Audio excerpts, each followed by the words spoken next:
China criticizing the UK for pushing back approval for a planned Chinese mega embassy in the British capital. It's the second time the Labour government has delayed its ruling on that site. Beijing says London is acting in bad faith and that it should fulfil its obligations, warning of quote, possible bearing of all consequences. Location of the planned embassy has sparked national security concerns. Its proximity to communication lines has fueled fears of potential tapping into those lines. Beijing bought the 20,000 square metre site in 2018. Even more questions have been raised about threats posed by Beijing after the collapse of a case against two men accused of spying for China. Olly Barratt covering the story for CNA Live from London. Olly, the British government pushing back that decision again. Why is that happening? How much could this have to do with the collapse of that spy case? Well, Wei Su, certainly the government is not saying that it is anything to do with the collapse of that China spying case. This is how it was described by the government in announcing that the decision would be delayed. It was said that it was because of the detailed nature of the planning application and the need to give parties sufficient opportunity to respond. The other interesting thing to note about the government announcement about the delay of this deadline is that the new date in December is not legally binding. A very clear signal there that the government could see that date slip further still, which would, you would imagine, anger Beijing given the response that we have had today from China's foreign ministry.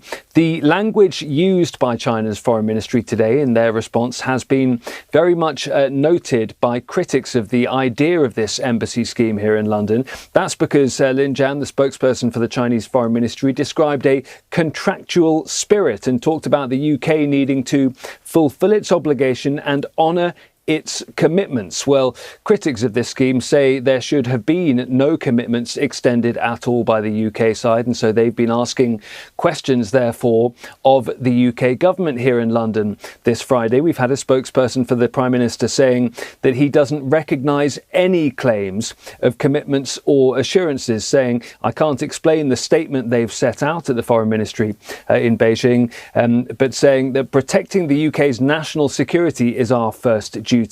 And in terms of the planning process, this is a decision independent of the rest of government. So clearly lots of questions for the UK government to answer about exactly where this goes next. Part of the reason for the delay up to this point has been the fact that Angela Rayner, who was the former Housing Secretary, had to be removed from her post in September because of a controversy around her tax affairs. That meant that the replacement in that role, Steve Reed, has been effectively looking at some of the plans that have been submitted anew. And in the intervening period, you've had that collapse of the China spying case and all sorts of new allegations about Chinese espionage in the UK, which China denies. The UK government in a very, very difficult spot at this point with its attempts to reset its relations with Beijing. If the UK government does go ahead and give permission for this so-called super embassy, that is going to be deeply controversial here and in Washington. If it doesn't, it will clearly anger Beijing. Oh, thanks. And Olly Barratt there, live for CNA from London.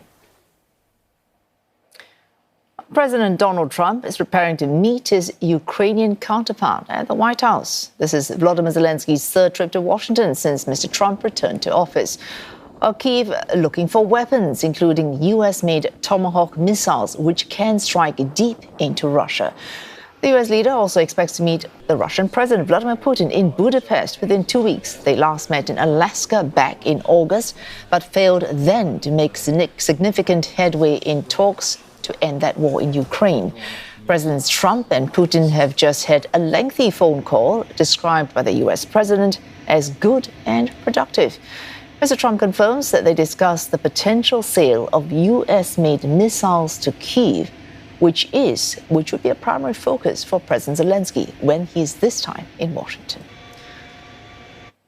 Well, Nick Harper covering the story for CNA Live from Washington, D.C. Nick, these Tomahawk missiles, which Ukraine hopes might tip the balance on the battlefield firmly in its favor. The signs we're hearing of Mr. Zelensky meeting representatives in the US, what's the likelihood of him actually in this meeting securing those long-range missiles?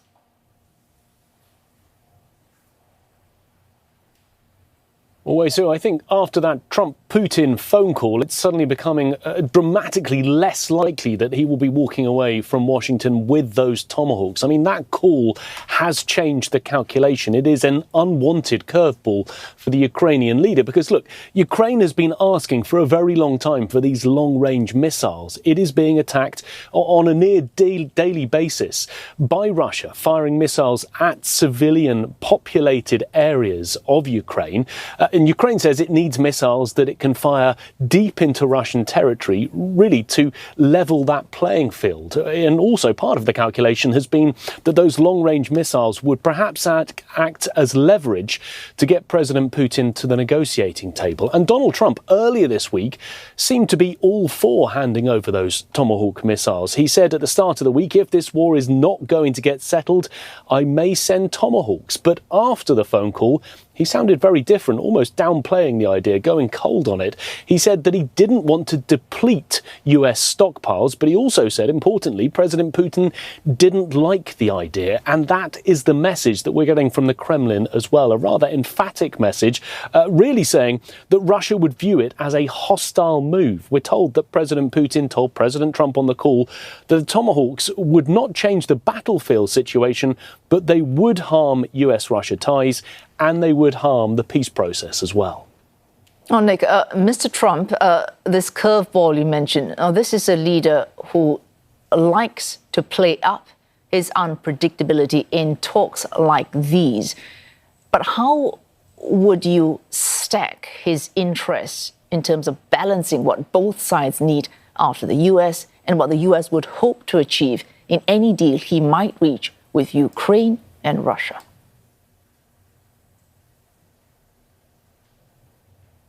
I mean, that balancing act is almost impossible, which is why 8 or 9 months into his presidency, he hasn't managed to solve a conflict that he originally said he would sort out in 24 hours. There are irreconcilable differences. The fact that Russia wants to hang on to the territory that it's captured, the fact that Ukraine wants that territory back.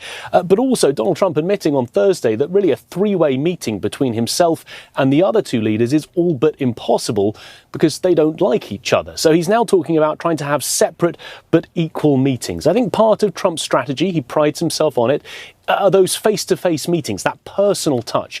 His hope seems to be that by having a second summit with the Russian leader, he'll be able to convince him. But of course, that August Alaska summit provided lots of hope, lots of momentum, but it really got nowhere. It certainly didn't achieve a ceasefire. So we've had since then that combination of both pressure and threats from the US president to try and get Putin to agree to peace. One thing that might help the US president, at least from an attention point of view, is he has now sorted out the Gaza peace plan. That had his focus, and now he's able to focus on the issue of Ukraine. Well, thanks. Nick Harper there for CNA from Washington, D.C.